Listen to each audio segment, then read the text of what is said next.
You are good to go. Excellent. Good afternoon, colleagues. I'm Cheryl Kagan, proud to be the vice chair of this committee. Senator Chair Pinsky had another meeting. Just want to make sure you know that we have just two bills. It should go fairly quickly. Then we will convene in the committee room for our voting session. But we do want to live stream, and we wanted our colleagues and witnesses to be able to engage with us, which would not be possible if we were in the room. So thank you for showing up here. We just have two bills. To anyone watching, I will just say that EHE appreciates if you try not to use acronyms without translating them.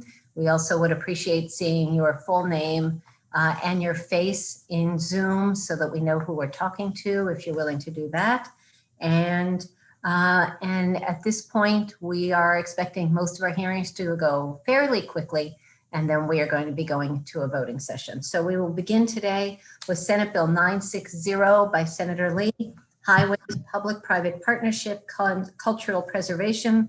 And Senator Lee is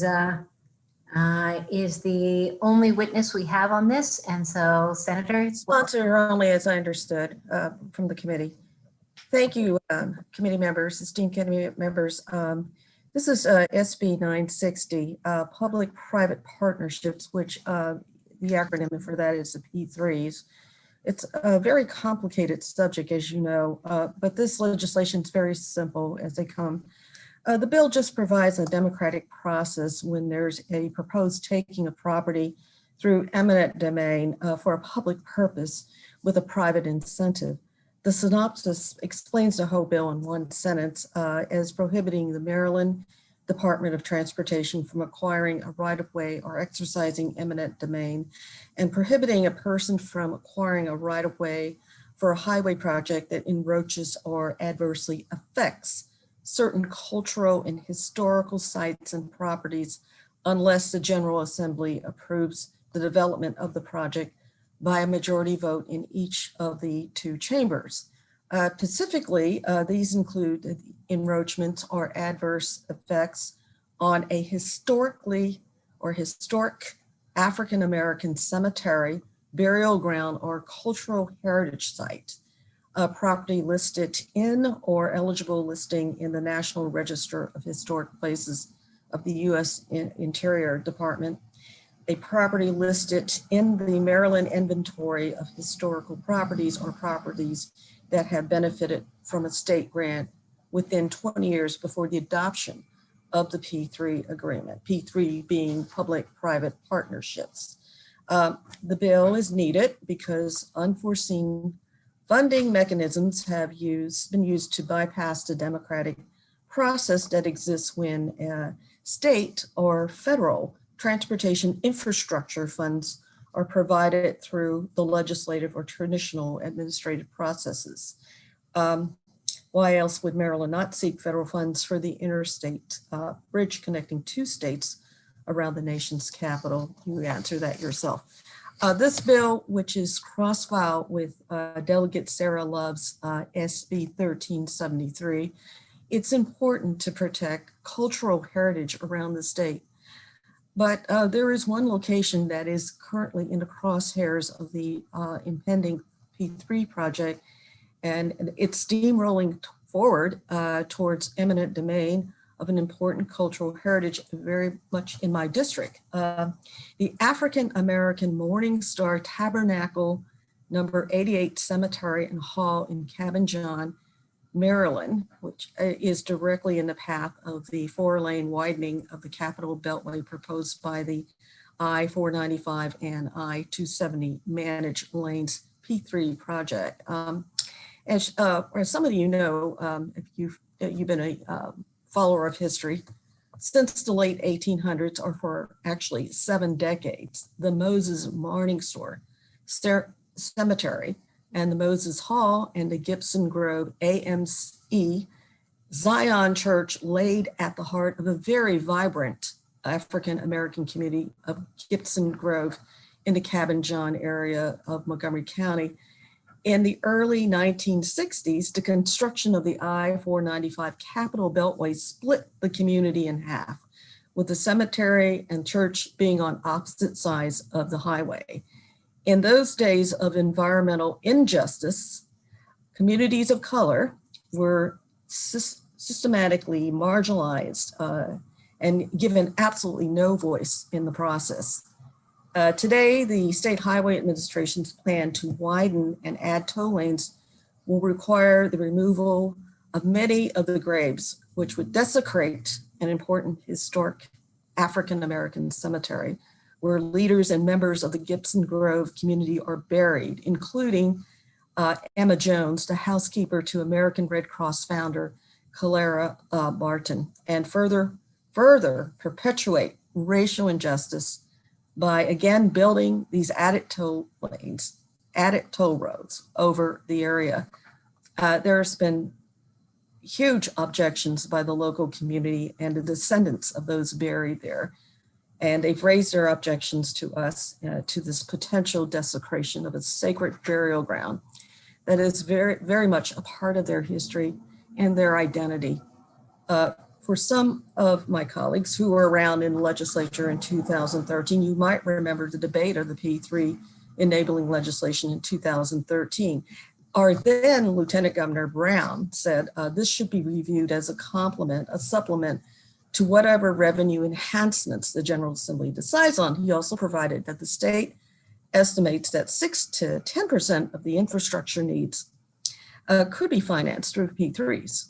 At the House bill hearing, he specifically noted that he thought the enabling legislation would support many projects in the pipeline that included, like, for instance, the FBI building and the 495 interstate, where there was a clear expectation of federal funds to support those projects at that time. Not once in the course of the hearings or debate was the prospect of a fully private funded P3 model broached. Any state funding model might technically include no state funds, but that's a very cynical interpretation. Donna Edwards from the AFL-CIO noted during the House hearing that they supported the P3 enabling legislation because of the transparency, and legislators have a review process and comment process because legislators, we are elected by the people and we're closest to the ground. The Board of Public Works consists, of course, 2 statewide elected officials, but they are statewide or not on the grounds with their constituents. Legislative involvement is curtailed by the design with P3s, but it was not the intent to prevent any tweaks to policy decisions, which each successive General Assembly is responsible for on behalf of their constituents. The National Conference of State Legislature, P3 Infrastructure Delivery Principles for State Legislators, ends with this sentence: legislative involvement at the onset can alleviate surprise and misinformation that may arise if early steps are taken without their considerations. The document contains more information that is enlightening as well, especially when it notes critical factor to consider that it is the P3s are not the sole funding sources. Critical to the discussion on P3s, the clarification of that P3s do not act as a funding source rather than they provide additional financing opportunities and create efficiencies leading to cost savings. This statement highlights how far Maryland has strayed from the intent of these P3s that we had discussed in 2013. The model P3 held up at the time was the Port of Baltimore Seagrid terminal that included deep water berths, mammoth cranes for post-Panamax container ships, and the through highway access that makes the site so lucrative. The funding for those projects was essential for the public good of the project itself and the positive benefits it created, including agreements with local communities. Ironically, this project generated revenue, while the current P3 is slated to cost taxpayers and the WSSC ratepayers billions of dollars. And I just want to give you an example. Texas has long been held out as the model for our P3 projects, yet updated news from our Longstore state demonstrates that the toll projects are more unpopular there, and recent legislation proposed there failed to expand P3s to toll roads because people just didn't want to give private companies the power of eminent domain. Just like Texas, Marylanders want to protect against eminent domains for private gains. Toll road users are most upset with varying rates that are hard to predict. Texas went as far as to put a moratorium on toll road projects. It seems legislators in Texas want to keep their legislature independent from projects that both tax and toll residents.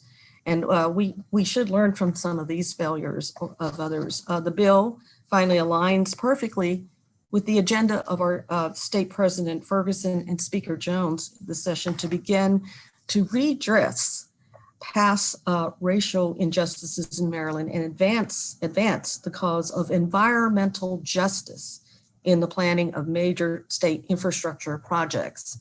The power to fund, plan, and develop infrastructure projects is a core state government function with long-term goals and interests to balance. The cultural heritage of our constituents is irreplaceable, priceless, and vulnerable to short-term gains. As a government, we alone have the organization and the authority to protect these pieces of our heritage. Our African-American heritage has already largely been destroyed through the lack of prioritization. It is now in the 21st century to prioritize the heritage that makes us all Marylanders and makes us humans and not dehumanizes us. Thank you, Senator Lee. I believe I am allowed to finish my testimony since I am a legislator. Okay, we're supposed to be voting in 1 minute. We have another bill. If you could wrap up, that would be great. Okay, I will wrap it up. Colleagues, if you have questions. Okay. I've already provided, it was commentated that a massive $11 billion P3 project on this scale, called the largest P3 project in the world, would be implemented without the approval of the General Assembly. Abandoning our cultural heritage sites to the state's eminent domain powers by a highway P3 projects that haven't been approved by us, the legislature, for private enrichment is a degradation to our collective cultural wealth and to our democratic process. The sacred spaces in our state should be represented in this process too. Moneyed international interests should be the sole voice to speak up when our values are at stake. And we are only unable to act, we don't act now. And I'd like to refer you to learn about the cemetery in the 3-minute video and read about it in a recent article written by Dr. Alexander Jones, and listen to the interview with one of the descendants, Diane Baxter, whose great grandparents are buried there. Social justice shouldn't end at death. Our history and the history of those who suffered under the banner of our freedom deserve to be preserved. We must preserve them. I respectfully ask my esteemed committee members to vote favorable on SB 960. Thank you. Thank you, Senator Lee. Thank you for stepping up on this issue, because we all know the intended and unintended consequences of the proposed P3 for 270 and 495. So thank you for that history lesson. Colleagues, are there any questions? Seeing none, that completes the hearing on Senate Bill 960. Thank you, Senator Lee. The next bill is House Bill 625, Prince George's County, and I believe that Delegate Jazz Lewis is going to be presenting, but I'm not sure whether we see Delegate Lewis unless someone is in the room presenting on his behalf. Jordan Riddick, are you here for this bill? Yes, I am. And, Fabulous. Well, welcome to EHE. You may begin your testimony. This is Prince George's County Alcoholic Beverages, Alcohol Density Zones and Licenses, Prince George's 307-21. You may begin. I am woefully unprepared for this. Delegate Lewis just asked me to move the bill. Okay. Well, that is probably not ideal, because we do like to know, and the public who's watching would like to know what the bill does. Maybe what you can skim this while Senator Riley asks a question, Mr. Riddick, because I think we do want something. Go ahead, Senator Riley. I think we're going to have to take a pause on this one. Our alcohol subcommittee chair, Simon Ayer, had to step off for a minute. Okay. He won't be here to ask appropriate questions based on his extensive knowledge. If you want to I think that's an excellent point, Mr. Riddick. Why don't you tell Delegate Lewis, Delegate Jay Lewis, unless he wants to send Delegate R. Lewis, that we would love to see him in EHE to explain the bill, and we will have to reschedule it. And time is short, so preparation is useful. Okay. Madam Chair, was, Patterson. Go yes, ahead, Senator Patterson. I'm just, what is this? I looked on my folder. I don't see this bill on there for public hearing today. What is the Lewis bill?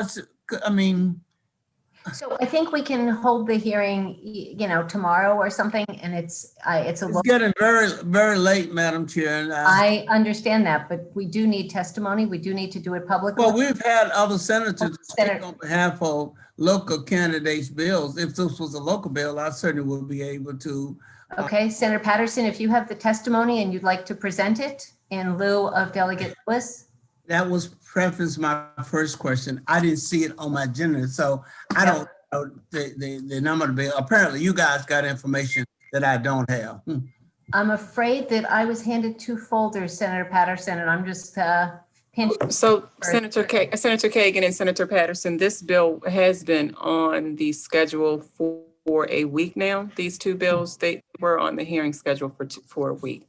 Okay, so we're not going to disadvantage the legislation. We will want to reschedule it. So Mr. Riddick, if you could pass that along, that would be great. And if your parents are who I think your parents might be, please tell them that they're not. Okay, all right. Okay, all right. Well, that completes the non-hearing for House Bill 625. So colleagues, if we can meet in the committee room, that completes the hearings for today. And we will meet in the committee room for voting session starting at 2:45 or 2:50. You pick. Well, it was supposed to begin at 2:30, so I know. we're going to go in now. All right. Well, folks have to get their stuff and come on down. So Yeah. 2:40 then, and we will see you shortly.